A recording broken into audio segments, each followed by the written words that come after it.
So MRD is a term applied to a disease that we can detect, which cannot be detected by regular morphology or usual flow cytometry. So this requires specialized techniques to detect.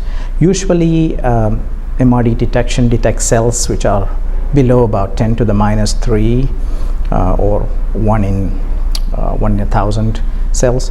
It can go as low as 10 to the minus 5, and there are different techniques for doing it.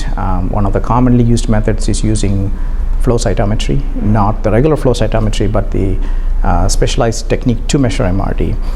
There are also PCR-based methods which are a little more sensitive than flow cytometry. In any case, MRD is a single most important prognostic marker in ALL. The earlier you become MRD negative, the better your outcome.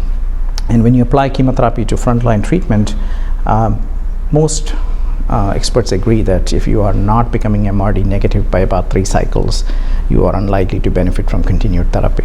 So that MRD has emerged as the single most important prognostic factor.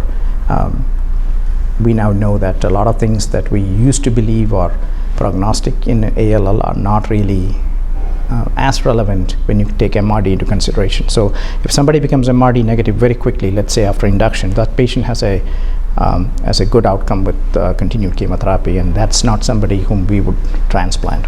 On the other hand, if somebody is persistently MRD positive after, let's say, first cycle of consolidation, then that patient would be a candidate for stem cell transplant. One unresolved question is whether we should do something to make that patient MRD negative before we do transplantation, and that we still don't know the answer, but we tend to do that in practice.